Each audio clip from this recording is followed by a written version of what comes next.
Muito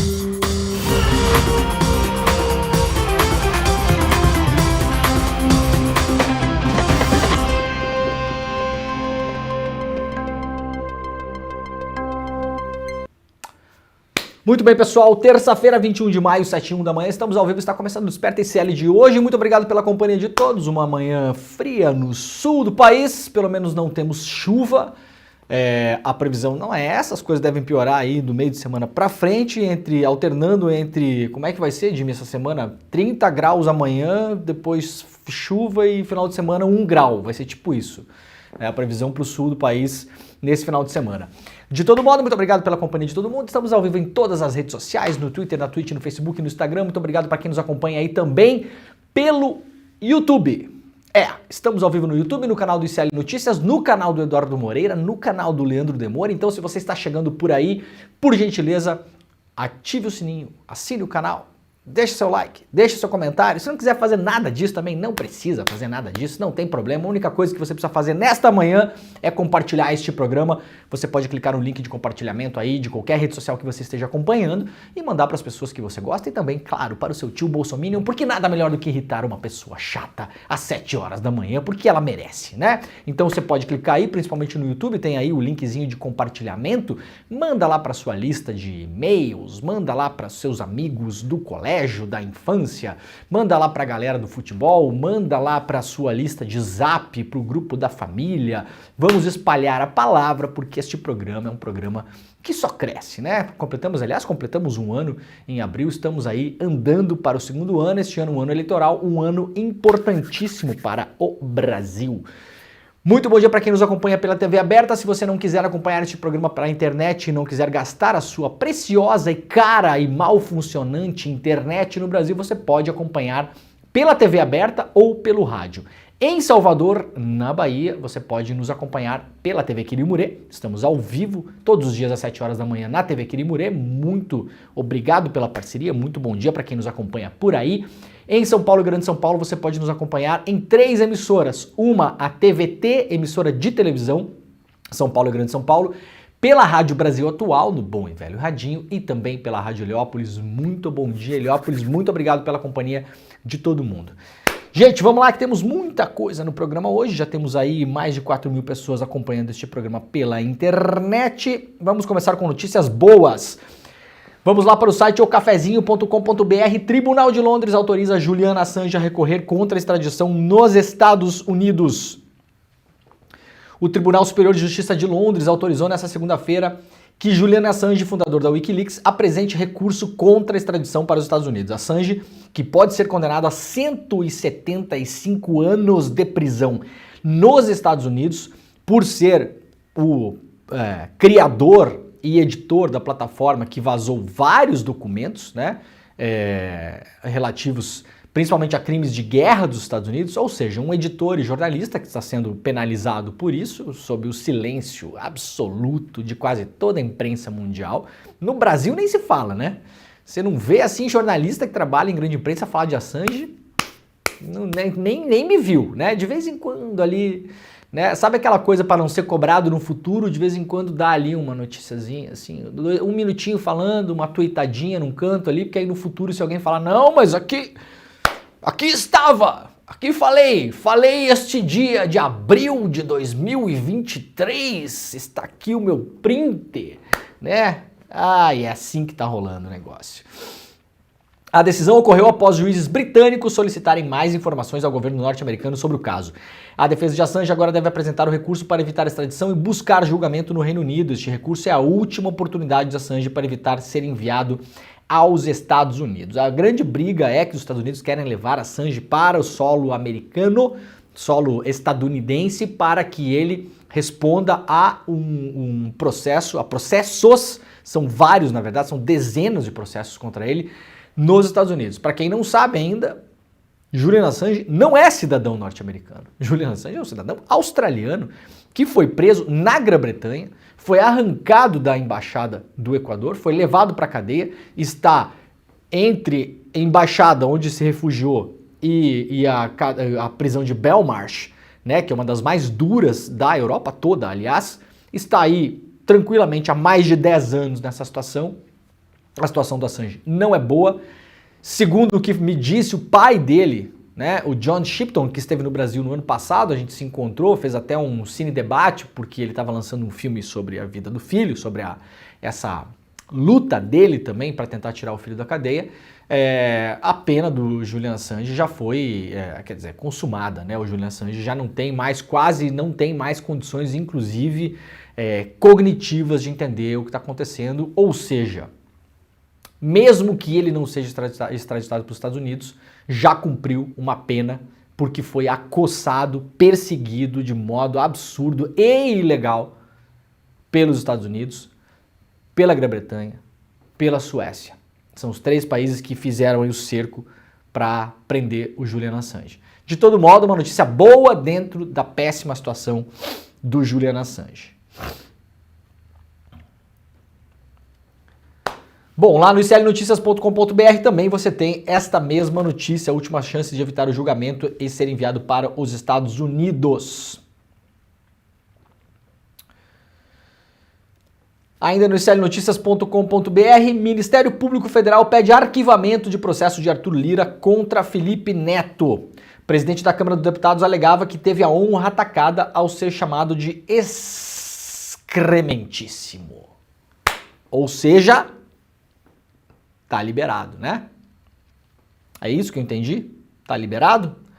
O Ministério Público Federal, o Distrito Federal, pediu o arquivamento do pedido de abertura de procedimento investigatório contra o influenciador Felipe Neto pelo presidente da Câmara, Arthur Lira. A informação é do jornalista Anselmo Góes, do Jornal Globo, replicada aqui no iclnoticias.com.br. Segundo a avaliação do procurador Carlos Henrique Martins Lima, não houve crime na menção de Felipe Neto ao deputado Arthur Lira. Disse o procurador: as palavras duras dirigidas ao deputado, conquanto configurem conduta moralmente reprovável, amoldam-se a ato de mero impulso, um desabafo do investigado, não havendo real desejo de injuriar ou a lesividade suficiente. Ou seja, tá liberado chamar o Arthur Lira de excrementíssimo, né? De modo que, claro, não de modo pensado, mas se a gente assim meio sem querer falar e depois voltar atrás, tá liberado, tá bom? Para todo mundo saber aí. A crítica foi no dia 25 de abril, em uma postagem na rede social, e depois o Felipe Neto falou nisso também numa sessão lá na Câmara, se eu não me engano. Supremo Tribunal Federal vai analisar a denúncia da PGR contra Carla Zambelli e o hacker Walter Delgatti por invasão do sistema do CNJ. A primeira turma do Supremo Tribunal Federal irá analisar nesta terça-feira a denúncia apresentada contra a deputada federal Carla Zambelli e o hacker Walter Delgatti Neto pela invasão ao sistema do Conselho Nacional de Justiça. A tendência é que a denúncia seja recebida e os dois virem réus. Em abril, a PGR denunciou o Zambelli e Delgatti pelos crimes de invasão de dispositivo informático e falsidade ideológica. Em janeiro de 2023, o hacker acessou o sistema do CNJ e inseriu dados falsos como mandato de prisão contra o ministro Alexandre de Moraes do STF. No ano passado, Delgatti confessou a invasão, disse que fez a pedido de Zambelli e que teria recebido R$40 mil pelos serviços, inclusive apresentou notas fiscais que teriam sido pagas a ele, né? A Zambelli nega e diz que pagou ele com verba, inclusive, de gabinete, ou seja, com dinheiro público. A acusação do Delgatti é o seguinte: a Zambelli pagou a ele, Delgatti, 40 conto do teu dinheiro, tá? Você que tá assistindo esse programa agora, você pagou para o Delgatti, tá? Para que ele invadisse o sistema do CNJ, fizesse uma bagunça lá, emitiu várias ordens de soltura de presos, inclusive, a gente foi descobrir isso depois, mais tarde, emitiu essa ordem de prisão do Alexandre de Moraes, que era uma espécie de piada, né, ali e tal, mas isso seria usado na tese da fragilidade do sistema eleitoral, porque os bolsonaristas iriam usar isso aí na campanha eleitoral. Ninguém no Brasil sabe a diferença entre CNJ, urna eletrônica, caixa eletrônico e máquina de cartão e nada, né? As pessoas não sabem nada, na verdade a gente não sabe nada, e aí isso ia ser usado para confundir durante a campanha eleitoral, para mostrar, entre aspas, que o sistema eleitoral não presta, não é confiável, né? Então esse era o grande objetivo aí do seio bolsonarista nessa história toda.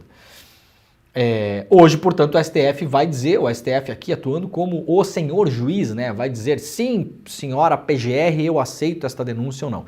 Se o STF aceitar a denúncia através da primeira turma hoje, Zambelli e Delgatti viram réus e aí passam a responder processo em relação a esse caso, vão apresentar sua defesa, terão amplo direito de defesa, aquela coisa toda. PGR denuncia suspeitos de bloquear rodovias após derrota de Bolsonaro em 2022. A PGR denunciou ao menos 9 pessoas sob acusação de associação criminosa e de tentativa de abolição violenta do Estado Democrático de Direito. Segundo a Procuradoria-Geral, o Procurador-Geral Paulo Gonet, esses bloqueios aconteceram a partir da proclamação do resultado das urnas em 30 de outubro e duraram ao menos até o dia 7 de novembro. Claro, a Polícia Rodoviária Federal estava na mão do Silvinei Vasquez, né? Que era o cupincha do Bolsonaro lá, obviamente que deixaram o negócio rolar, porque o objetivo mesmo era deixar a coisa rolar. As 9 pessoas denunciadas fecharam rodovias federais de Santa Catarina e, conforme a PGR, associaram-se a centenas de outras pessoas com o objetivo de praticar atos que se voltavam contra a legitimidade do sistema eleitoral e contra o Estado Democrático de Direito, praticando o crime de associação criminosa. O relator do processo no STF é o Alexandre de Moraes. Para que a denúncia seja aceita e os acusados se tornem réus, ela deve ser levada para apreciação colegiada da turma, ou seja, muito parecida aí com o que aconteceu agora com a Carla Zambelli e com o Delgatti, né? A PGR fez a denúncia, isso vai para o STF, tem que ser analisado se a denúncia é aceita ou não. Se não for aceita, cai e nada acontece. Se for aceita, viram réus e vão responder a esses crimes. O homem que planejou o ataque à bomba no aeroporto de Brasília vai para o regime semiaberto. Veja só que coisa, né? A Justiça do DF concedeu ao George Washington de Oliveira Souza regime semiaberto. Com isso, o homem é apontado como responsável, não, CNN, ele é réu confesso. Ele não é apontado como responsável, ele é réu, esse homem confessou em juízo que instalou uma bomba em um caminhão de combustível de aviação para explodir o aeroporto de Brasília na noite do Natal. O segundo mais movimentado aeroporto do Brasil. Na noite do Natal, vocês imaginem o movimento nessa noite também.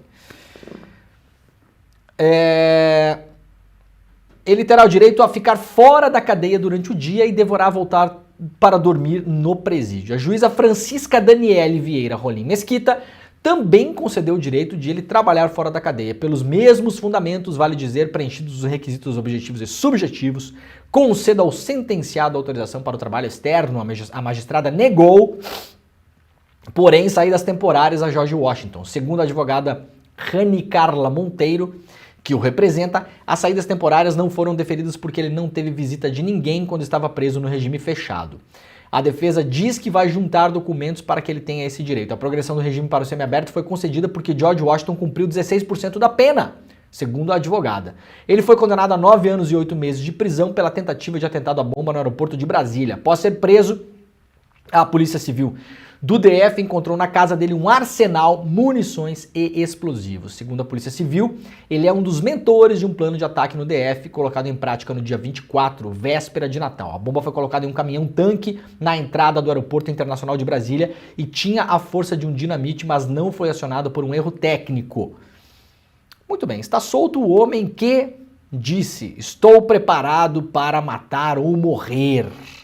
Esse aqui é o senhor George Washington, empresário bolsonarista de 54 anos, então tinha 54 anos, que planejava explodir o aeroporto de Brasília. Aquilo ali, segundo os depoimentos que foram colhidos pela Polícia do Distrito Federal, a Polícia Civil, e depois, na CPI dos atos golpistas, o delegado e os investigadores deram um depoimento, vocês lembram, né? Foram lá, mostraram, inclusive, lá os mapas de Brasília, o raio de ação que poderia ter a bomba caso ela fosse explodida e tal. A intenção do George Washington era, com essa explosão, vamos lembrar o contexto, Bolsonaro já tinha perdido a eleição, estava lá ainda se debatendo, né? Depois nós soubemos aí, inclusive pela reunião que foi tornada pública graças ao senhor Mauro Cid, que estava lá se debatendo para fazer alguma coisa, para tomar isso, para fazer aquilo, né? Do negócio lá do golpe de Estado. Muito bem, e aí o senhor George Washington tinha a intenção de explodir esse caminhão. Com isso, ele imaginava que o Bolsonaro iria acionar o exército, declarar um estado de sítio, como nós vimos, aliás, a tal da minuta do golpe, nada mais é do que um comunicado à nação explicando a decretação do estado de sítio, né? Essa é a tal da minuta do golpe. Veja como as pecinhas vão se encaixando, né? Tem gente ainda tentando dizer que isso não é tentativa de golpe de Estado. Isso é assim um mero desejo, é um mero fetiche. Assim, não houve planejamento, segundo essas pessoas. E aí, o George Washington tinha estacionada uma caminhonete cheia de armamento que ele ia distribuir para os acampados em Brasília, que estavam acampados na frente do Forte Apache, lá do QG do Exército. Então ali começaria então a Revolução dos Manés, né? Essa é a história do George Washington, preparado para a guerra, segundo ele, né? Aguardava uma convocação do Exército, porque é um defensor do quê, gente? Da liberdade, claro. Segundo ele próprio falou, tá? Não sou eu que estou falando. Muito bem, esse homem agora está solto, né? Cuidado aí para quem cruzar a rua, atenção. O comitê analisa hoje a indicação de Magda Chambriard à presidência da Petrobras. A expectativa é que a nomeação seja aprovada definitivamente nessa sexta-feira e a Petrobras terá então uma nova presidenta nesse caso. Bom, gente, retoma hoje o julgamento do Sérgio Moro, né? O que pode acontecer se o Moro for cassado? Tem uma repercussão aqui no UOL, mas de fato hoje retoma o julgamento. Ficou meio em banho-maria nos últimos tempos aí, a gente não falou muito também aqui, porque, claro, a emergência do Rio Grande do Sul é um caso muito maior do que o do Moro, a cassação do Moro, mas o que vem acontecendo nas últimas semanas aí é um movimento estranho. Tá rolando um movimento estranho. Eu tinha falado sobre isso aqui já um mês atrás, se eu não me engano. O Michel Temer entrou em campo, né? Michel Temer vem entrando em campo nos últimos tempos aí para botar panos quentes em tudo que aconteceu no Brasil aí. Não teve golpe, foi uma meia dúzia de malucos, já puniram os manés lá que foram para Brasília, então já tá bom, né? Vamos deixar tudo assim. O Temer vem tentando salvar o Bolsonaro, vem tentando salvar o Jorge Saif, que é o senador lá de Santa Catarina que usou a estrutura financeira e material, inclusive helicóptero do velho da van para fazer campanha, o que não pode, porque é abuso de poder econômico em eleições. Tá com toda a cara de que vai ser livrado o Saif e vem operando também para salvar o Moro. Por que Temer está fazendo isso? Gente, poder é aquela coisa, né? Você vai e você não volta mais, né? E aí tem um grupo político ali, quer ter também influência, quer mexer nos bastidores do poder, tem um grupo político que interessa aos aliados do Temer também, então é importante, se você salva o Moro, salva o Saif, salva o Bolsonaro, você vai tendo pessoas na sua mão, né? Vamos lembrar que foi o Temer que foi chamado pelo Bolsonaro para tentar apaziguar as coisas com o Supremo Tribunal Federal quando o Bolsonaro passou da linha, chamou Alexandre de Moraes de vagabundo, lembram dessa história? O Bolsonaro correu para chamar o Temer. Então o Temer tá atuando em todo esse negócio. E tem uma história aí que talvez o Moro vá se safar desse julgamento no TSE. O que era dado como favas contadas 2 meses atrás, que o Moro deveria ganhar no TRE, mas perder no Supremo, no TSE, agora já não tá mais assim a coisa não. Então a gente vai acompanhar, recomeça hoje de novo o julgamento. O caso ele perca o mandato, caberá ao TRE do Paraná convocar uma eleição suplementar no estado. Então se o Moro cai, vai ter uma eleição suplementar só para o Senado, né? Se demorar muito pode acontecer, imagino eu, junto com as eleições municipais esse ano, para aproveitar a estrutura. A acusação, vocês sabem, é abuso de poder econômico, basicamente. E os advogados das partes vão se manifestar. A decisão pode sair ainda hoje, acho difícil, mas pode sair ainda hoje. O julgamento começou na última quinta-feira, 16, quando o relator do caso, o ministro Floriano de Azevedo Marques, leu o seu relatório sobre 2 ações que serão julgadas em conjunto. Na ocasião, o presidente do TSE, Alexandre de Moraes, anunciou que a corte vai dedicar toda a sessão desta terça, portanto hoje, para tentar concluir o julgamento. Veremos como a coisa anda. Muito bem. Região da Lagoa dos Patos, no Rio Grande do Sul, tem alerta de enchente entre quarta e sexta-feira. Serra Gaúcha e Grande Porto Alegre também podem receber volumes suficientes de água para elevar o nível dos rios e do Guaíba. Então atenção de novo, quem está em áreas de risco no Rio Grande do Sul, sim, tem possibilidade de chuvas fortes para essa semana.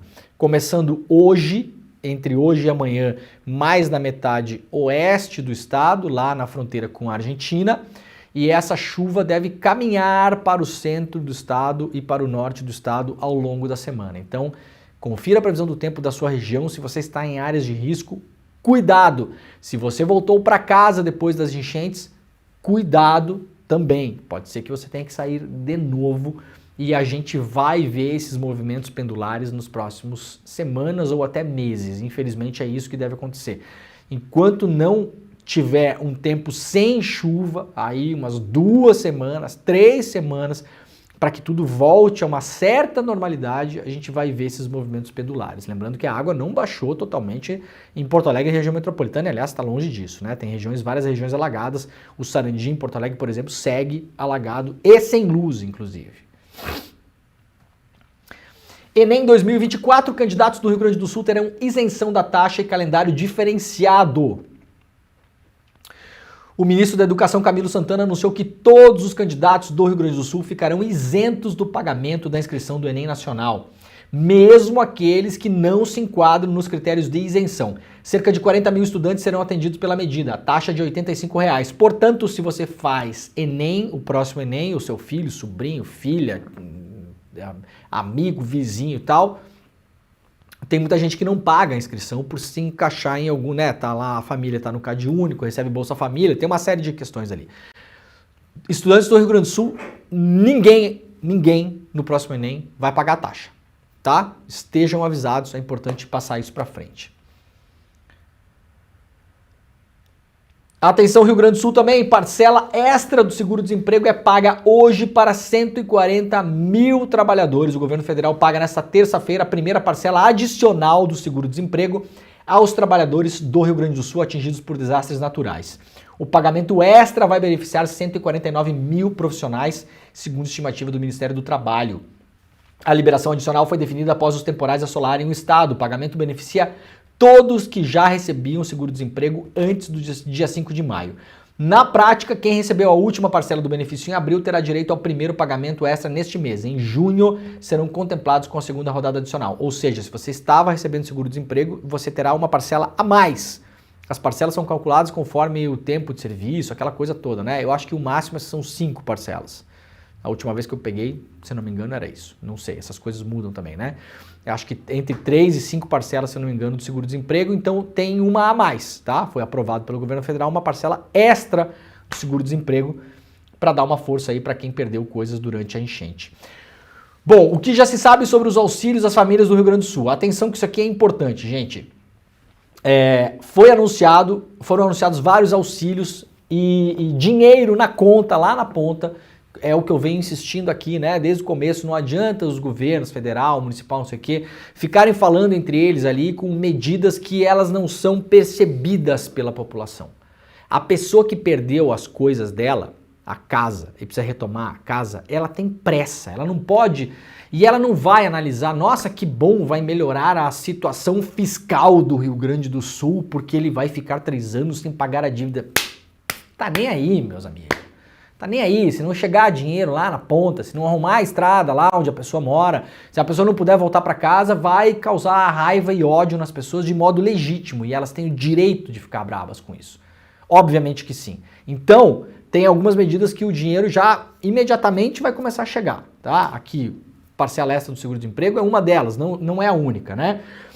Tem as primeiras parcelas do benefício estadual do governo do Rio Grande do Sul de R$ 2.000, que serão pagas a partir de doações populares, ou seja, lembra aquele Pix que o governo do Rio Grande do Sul pediu e tal, não sei o quê? Então, uma parte dessas doações vai ir para pessoas lá, cerca de R$ 2.000.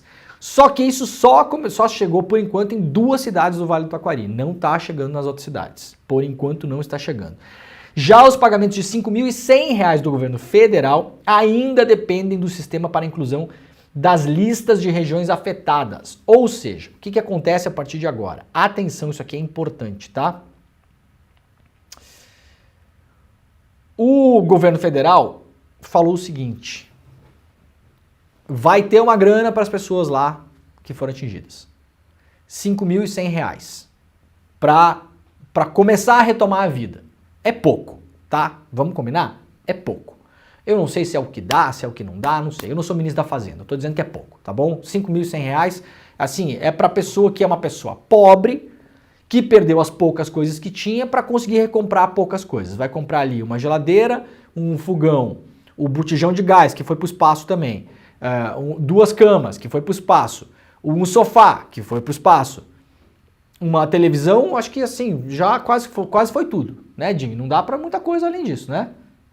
Geladeira e fogão, uma cama, um sofá e o que mais? O botijão de gás que vai ter que comprar, porque foi tudo, né, gente? Não sobrou nada, foi tudo. Máquina de lavar roupa, assim, só dá para começar, tá? Então, primeiro, é pouco. Segundo, tem a burocracia do Estado. Então, vamos lá.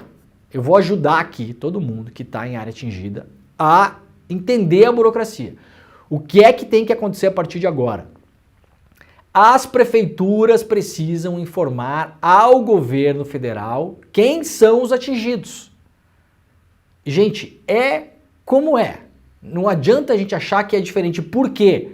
Porque nós não temos um sistema Mega Blaster que vai conseguir identificar sem informar quem é o atingido. Não tem como.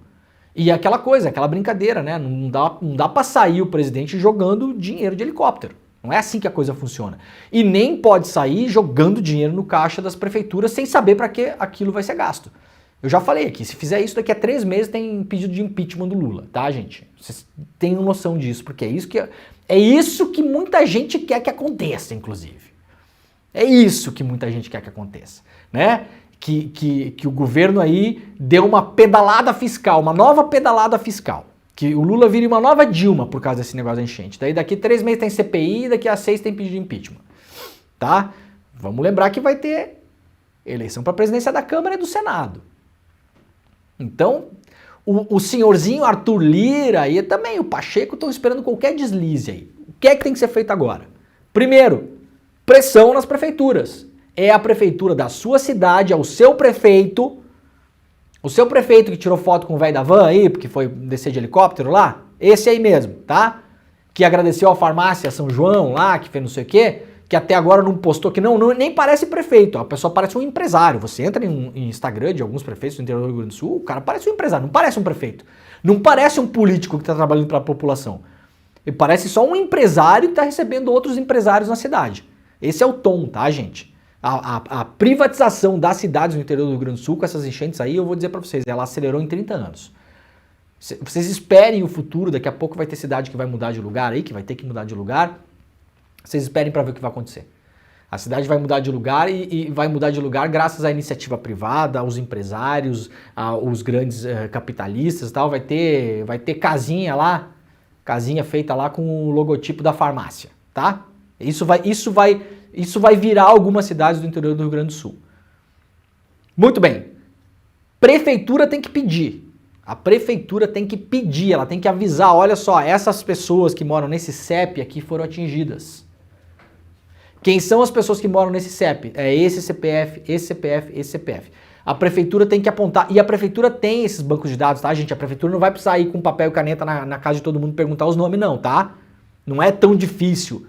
Tem muita gente que fala na rede social, mas as prefeituras completamente devastadas, não tem nem mais a prefeitura, como é que vai ter que preencher a burocracia? Gente, a situação de cidades, atenção o que eu vou falar agora aqui. Isso aqui não é o que eu acho, é o que eu vi, é o que eu vi, tá? Então quem não foi lá ver não pode falar. A situação é clara aqui. A situação de cidades que foram completamente devastadas, onde não há mais nem sequer a prefeitura para você poder preencher burocracia, para conseguir o dinheiro para as pessoas, é mínima, tá bom? O desastre é horrível, se alastrou pelo Estado, mas a condição de cidades que foram completamente devastadas a ponto de não conseguir preencher a burocracia federal para pedir os auxílios é mínima. Não caia na lorota de prefeito vagabundo e oportunista. Você mora na sua cidade, você sabe como tá a coisa na sua cidade. Tá bom? Então, se o prefeito vier de lorota, você não caia nessa. Eu já falei aqui na semana passada e depois ontem foi comprovado, inclusive pela matéria do Matinal Jornalismo. Tem prefeito que atrasou o pedido de dinheiro para o governo federal para culpar o governo federal. Ai, Leandro, mas que horrível, o prefeito atrasou o pedido, ou seja, ele me fez sofrer dias a mais para eu poder culpar o Lula. Sim, foi isso que aconteceu. E de novo, não é o que eu acho, foi isso, exatamente isso que aconteceu. O Sebastião Melo, enquanto reclamava que não tinha dinheiro, demorou 6 dias para preencher a papelada lá. Né? Então assim, não podia preencher a papelada, não tinha condições, não foi essa a forma de comunicação. É muito diferente um prefeito chegar e falar, gente, o governo federal disponibilizou um dinheiro, mas eu não estou conseguindo pedir, porque a prefeitura, porque isso não foi comunicado, não foi assim que foi falado. Então a gente está aqui para deixar claras as coisas. Vamos lá, a sua prefeitura tem que informar o governo federal. Esses CEPs aqui, essas ruas, esses lugares foram atingidos. Essas famílias aqui moram nesses lugares. E precisa apontar uma pessoa de referência na família, que é quem vai receber esse dinheiro.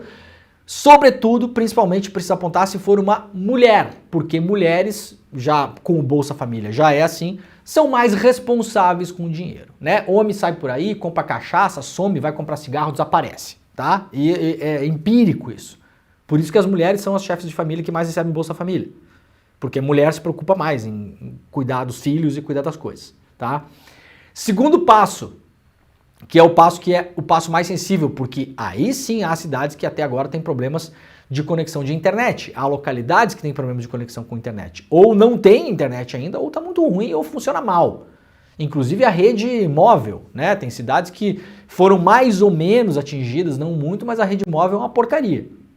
Então, depois que a prefeitura informar, o cidadão precisa entrar na sua conta GovBR e confirmar essas informações. Então, o dinheiro está disponível, esses R$5.100, ele vai ser aprovado 48 horas depois que for feita a burocracia. Qual que é a burocracia? A prefeitura diz para o governo federal, essas pessoas aqui precisam. Depois, cada pessoa precisa entrar no GovBR e confirmar, sim, que o meu prefeito falou que eu preciso, eu realmente preciso. Por que isso é feito, gente? Para evitar fraude, para evitar roubo de dinheiro público. Claro, isso é também o mastodonte da burocracia que foi sendo criado no Brasil, camada em cima de camada em cima de camada, pela paranoia do combate à corrupção, tá? A gente precisa dizer isso também aqui. O Estado brasileiro é um Estado ineficiente, historicamente, ineficiente. Todo mundo tem direito de ficar puto com o Estado no Brasil, óbvio que sim, tá? Mas ele se tornou nos últimos anos ainda mais ineficiente, ainda mais lento, de modo proposital, porque isso faz parte de toda a estratégia do tal do combate à corrupção, né? Você engessa o Estado, você amedronta o gestor público. Hoje em dia todo mundo tem medo de assinar uma folha de papel. Tem mesmo, de prefeito a governador, não sei que, todo mundo vai assinar um negócio assim, ó, filma e chama 5 advogados porque não sabe o que vai dar aquilo. Virou a paranoia do negócio da corrupção. Ou seja, engessou o Estado. Ou seja, passa para a população a impressão de que o Estado não funciona. Vocês entenderam onde a coisa foi chegar? Né? A gente precisa estar acordado para entender também o que está acontecendo aqui, tá? Isso não é uma crítica que é feita agora na enchente não, tá, gente? Isso é uma crítica que muita gente vem fazendo há muito tempo, mas quando se levanta a voz em relação a isso, o que a gente escuta? Ai, vocês são a favor da corrupção, né? Vocês entenderam onde é que foi parar o negócio agora? Essa extrema burocracia é a paranoia do negócio anticorrupção, tá bom? Tudo bem se alguém vai querer enfrentar isso daqui pra frente ou não, não sei, mas é como a coisa tá dada. O que é importante? Seria importante que também o poder público, as prefeituras, ajudassem as pessoas a entrar no GovBR. Eu não sei se isso é possível, mas colocar aí atendentes e terminais nas prefeituras, de modo que fique uma pessoinha lá e as pessoas possam fazer filinhas, né? Porque tem muita gente que não sabe acessar a internet, que está sem conexão, que é analfabeto ou semi-analfabeto, não consegue, né? Enfim, tem o povo brasileiro, né? E aí as pessoas poderem formar as filinhas lá e poder chegar lá e falar o nome, apresentar a identidade e alguém habilitado poder acessar o GovBR para a pessoa. Seria legal se isso pudesse ser feito. Eu não sei se isso pode ser feito. De novo, a paranoia, né, da corrupção pode ser que aí é ano eleitoral e daí pode configurar que é, sei lá, eu o quê, campanha e tal, enfim. Prefeitos.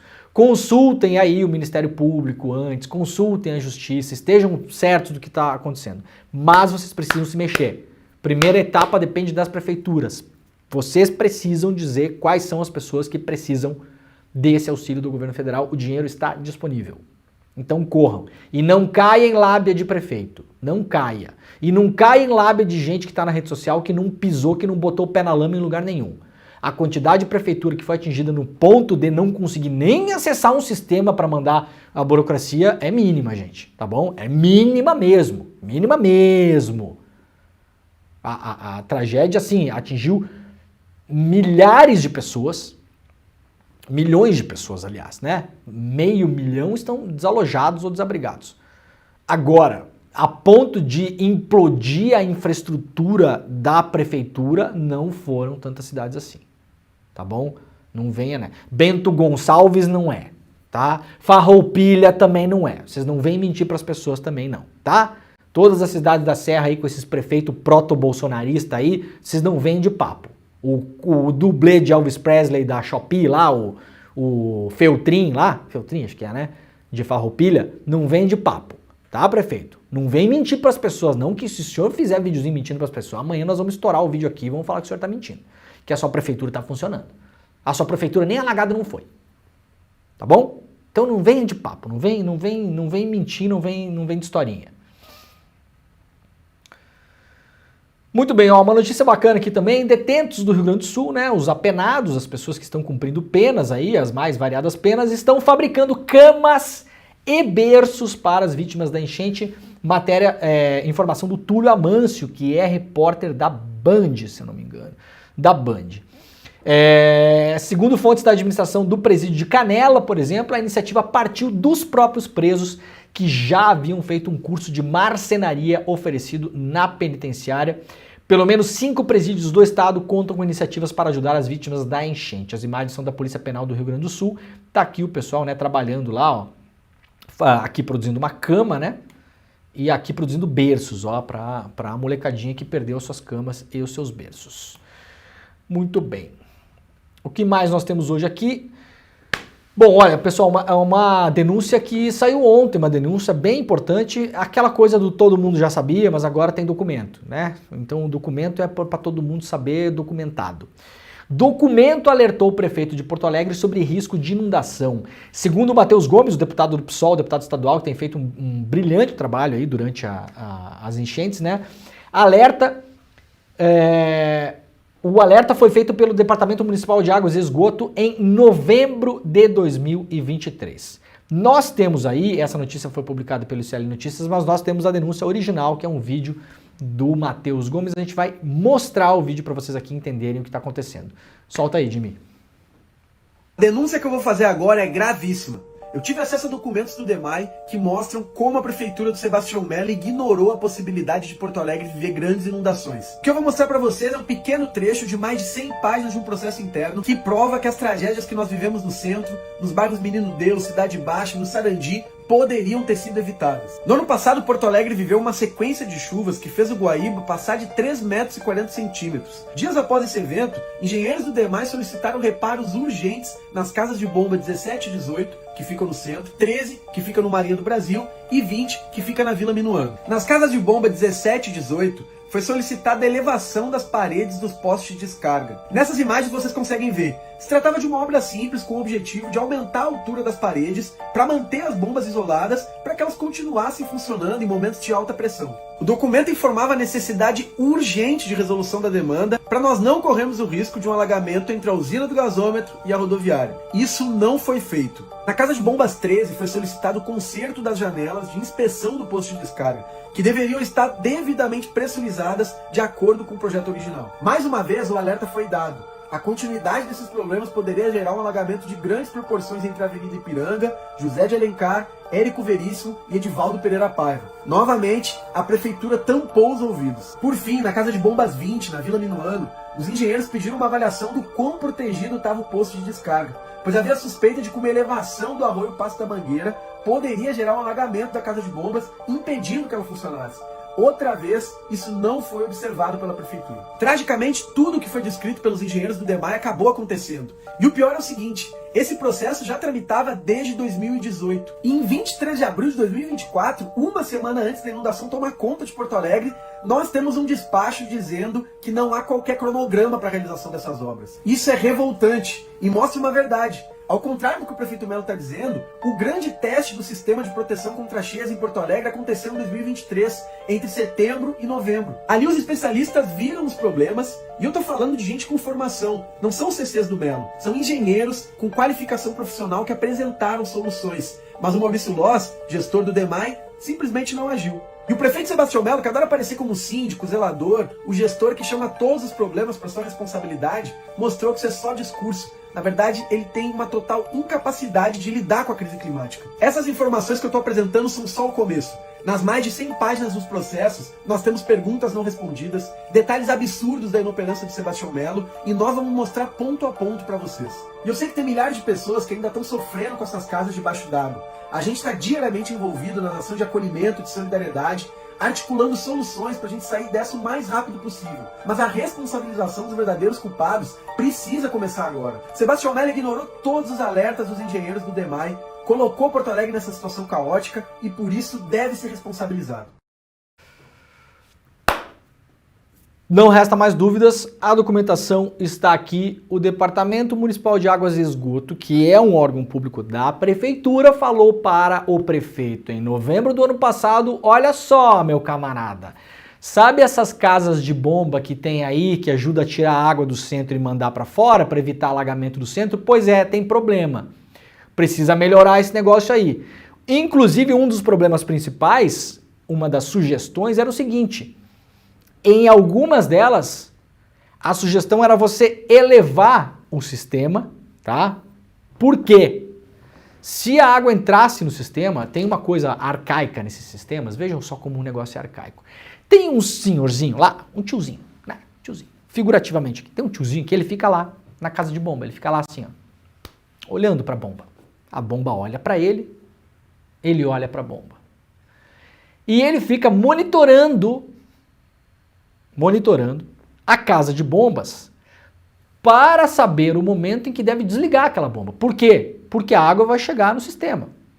E aí pode comprometer o sistema de modo grave, pode queimar, explodir, pode eletrificar a água e matar, inclusive, pessoas que estão ali próximas.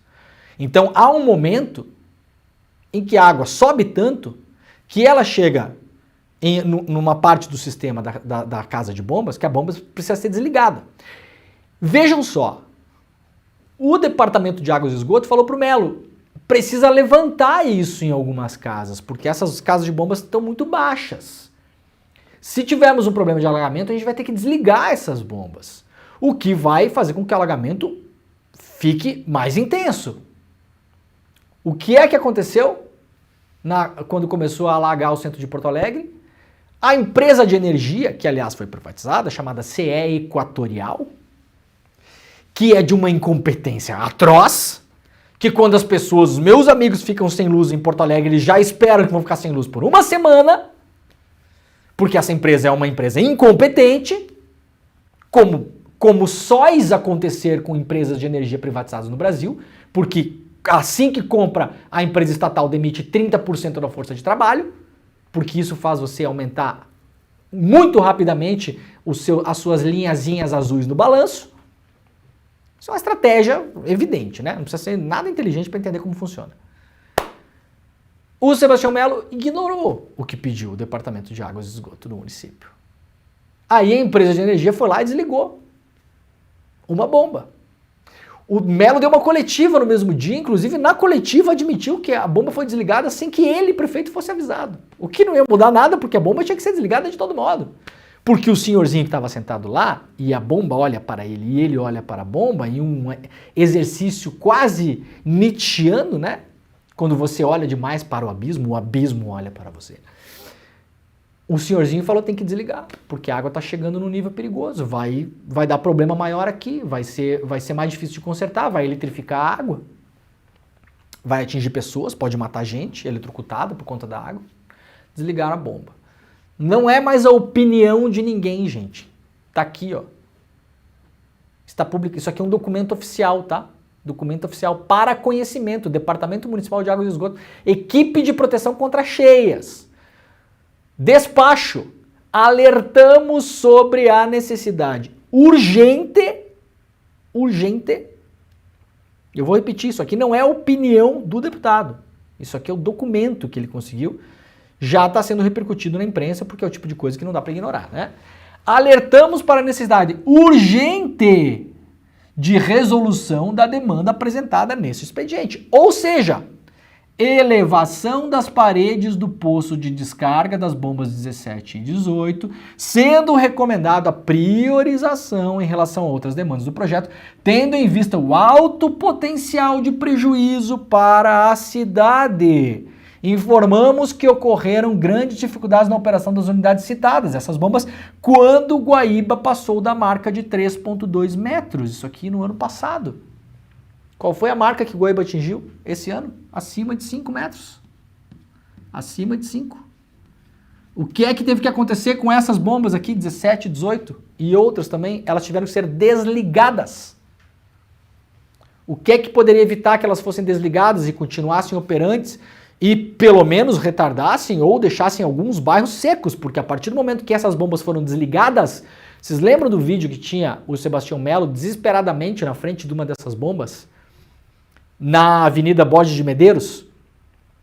Falando, ó, essa bomba foi desligada, então quem mora na Cidade Baixa e no Menino Deus aí, é melhor dar no pé. Aquela bomba foi desligada pela companhia privatizada de energia sem que ele tivesse sido avisado.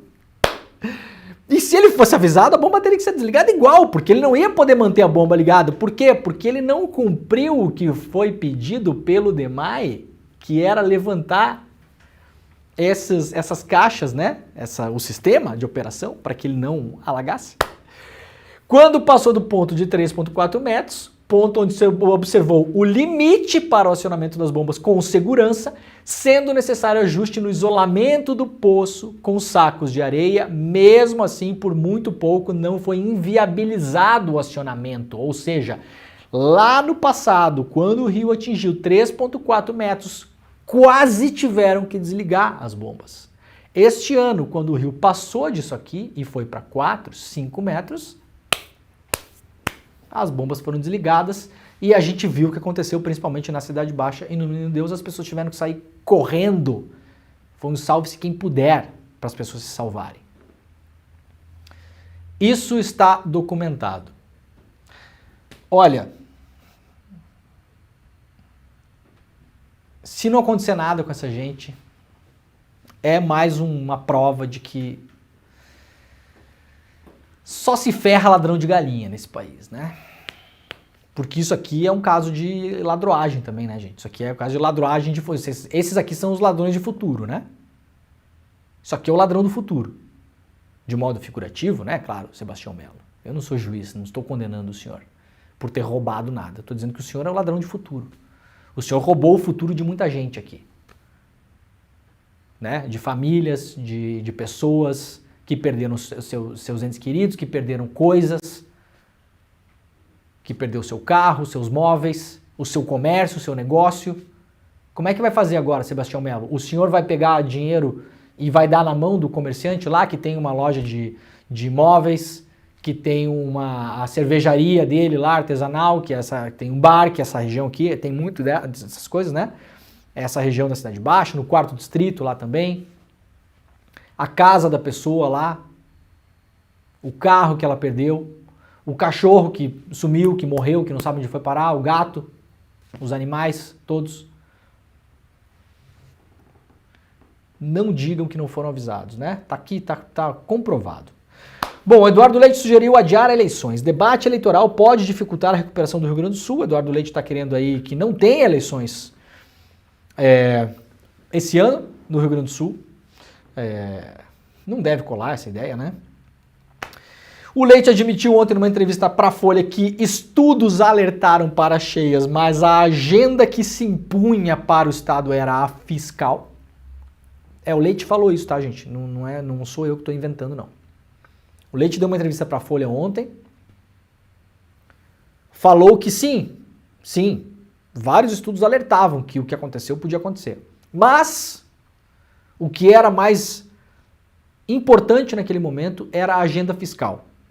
Porque o governo do estado do Rio Grande do Sul está falido, porque não tem como pagar conta, porque estava atrasando salário, porque não tinha dinheiro para investimento. Gente, o Rio Grande do Sul está falido há 30 anos. Tá? 30 anos está falido o governo do Rio Grande do Sul. Então, assim, não é motivo para você deixar uma coisa de lado tão importante.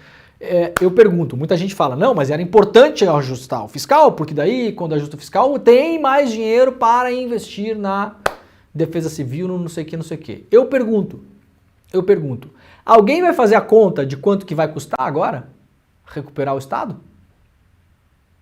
Alguém vai fazer essa conta de quanto vai custar recuperar o Estado? Ou poderia ter traçado uma outra estratégia? Como, por exemplo, reforçar a proteção civil, reforçar para que isso não acontecesse, ou para mitigar os resultados de tudo isso, para fazer conferência de bomba, de dique, de muro, disso, daquilo, alertar a população, enfim, tomar uma série de medidas, inclusive para o acolhimento das pessoas que foram desalojadas. Não seria mais barato ter feito isso e eventualmente ter deixado de pagar as parcelas da dívida com a União por um tempo, mesmo que aquilo incorresse em juros, como já fizeram governos anteriores, inclusive. Para de pagar, fala, não tenho dinheiro, preciso resolver aqui, porque, cara, o meu estado vai inundar no ano que vem. Vai inundar. Entra na justiça, como foi feito, aliás, no passado. A justiça suspendeu o pagamento da dívida do Rio Grande do Sul. Ah, mas depois corre juro e tem a parcela que corre juro. Quanto vai custar recuperar o Estado agora? Vai custar 200 vezes mais do que ter feito isso. Eu estou falando aqui de uma coisa que podia ter sido feita. Quem sabe aí os técnicos, os gênios da economia poderiam ter pensado em outra. Eu aqui que não sei nada, estou falando uma coisa que o Estado já fez. Não estou nem inventando nada. Eu estou falando uma coisa que o Estado do Rio Grande do Sul já fez. Judicializar a dívida e parar de pagar. E fica pendurado na parcela, vai comendo juro, vai ter que pagar mais depois. Eu vou repetir a pergunta. Quanto custará para o Estado recuperar o Estado agora? Agora vai passar o PIRES porque depende do governo federal. Vai passar PIRES onde? Em Banco Mundial, em BID, em não sei aonde. Vocês acham que não vai isso que vai acontecer? Pegar empréstimo para lá e para cá? Duvido que essas prefeituras todas no estado vão conseguir se recuperar com dinheiro delas próprias. Tem muita prefeitura que está quebrada. Vocês acham que como é que está a prefeitura que passou pela terceira enchente em 6 meses? Está quebrada. Né? Vai ter que cair dinheiro ali.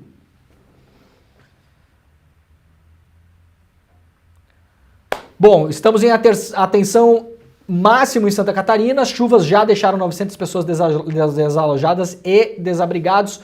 8 municípios em situação de emergência por conta também das chuvas.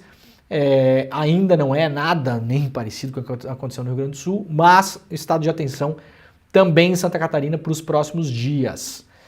Gente, para fechar o programa, uma coisa curiosa que aconteceu. Vejam só. Vejam esse vídeo aqui. Tá? Isso aqui é a Brigada Militar do Rio Grande do Sul, que não tem mais nada para fazer. Esse aqui é o caminhãozinho do Cozinha Solidária, que foi para o Cozinha Solidária que nós fizemos e estamos fazendo a nossa campanha ainda aqui.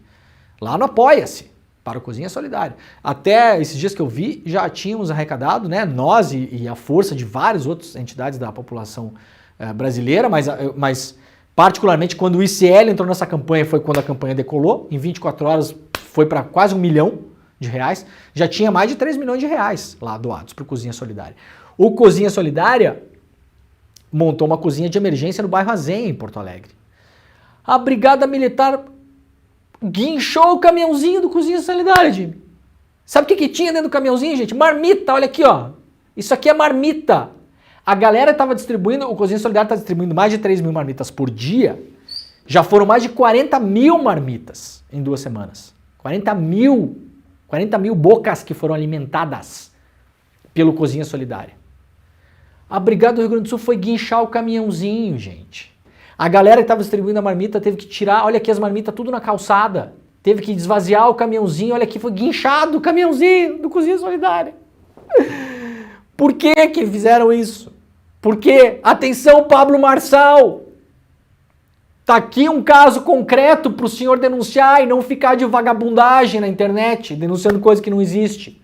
Mas isso aqui não vai denunciar, porque é do MTST, né? Daí não vale, né? Só alguns caminhões. Até no mundo dos caminhões tem caminhão que vale mais que os outros, né? Esse caminhão aqui não vale nada para essa galera. Qual que era o problema, Jimmy? O problema de documentação. Tava com o IPVA atrasado, se não me engano. Sabe qual é o problema? Depois conseguiram liberar o caminhãozinho, tá? Conseguiram tirar e liberar. Por quê? Porque isso aqui é ilegal. O que a Brigada Militar tá fazendo é ilegal. Primeiro, se isso aqui for em Porto Alegre, muito me espanta, porque a Brigada Militar há décadas não cuida mais do trânsito em Porto Alegre. Quem cuida do trânsito em Porto Alegre são os azuizinhos, os chamados fiscais de trânsito, né? O azulzinho. Muito me estranha que a Brigada tá guinchando o carro. Eu, morando na cidade, há 1000 anos nunca vi. Mas tudo bem, pode ser um regime de exceção. Só que isso aqui é ilegal. Por que que é ilegal? Atenção, comandante da Brigada Militar, eu vou sugerir que o senhor mande hoje pelo grupo de Zap da Brigada Militar, dos seus comandados, 2 links.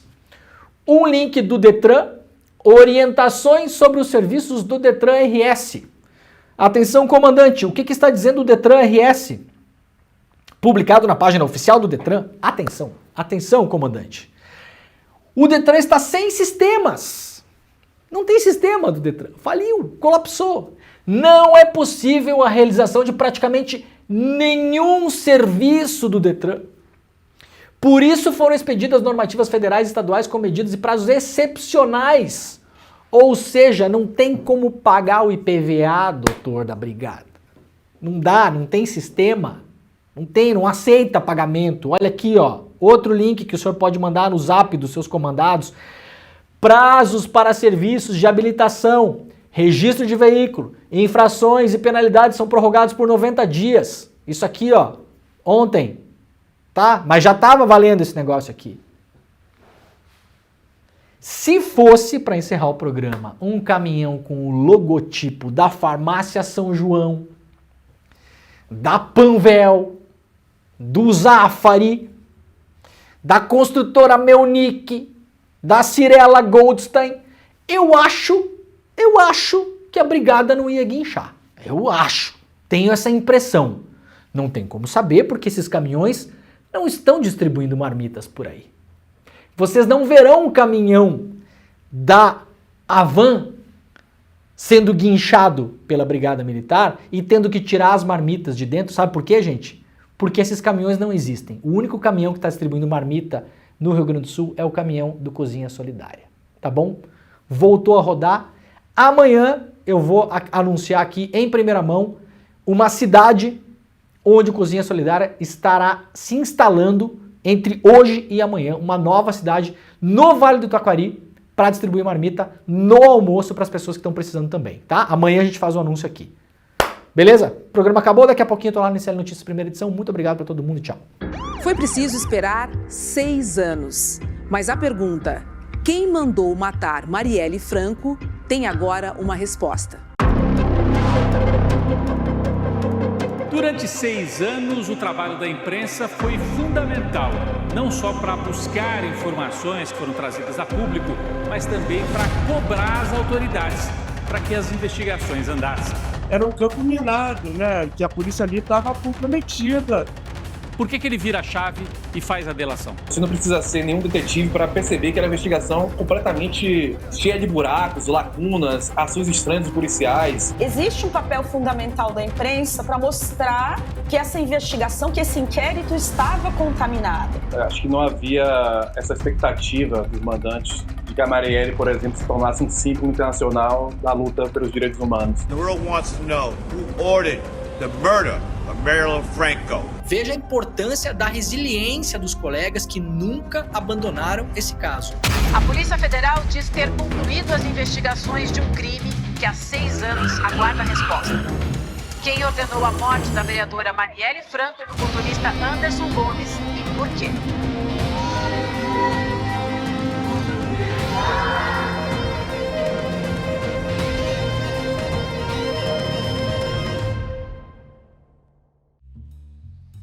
Os planos de saúde estão cancelando, rescindindo contratos coletivos de crianças autistas e também de pessoas com doenças raras.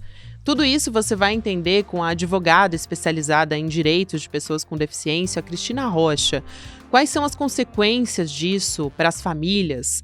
Porque essas crianças precisam do tratamento contínuo para o desenvolvimento e também quais são as consequências da judicialização na área da saúde.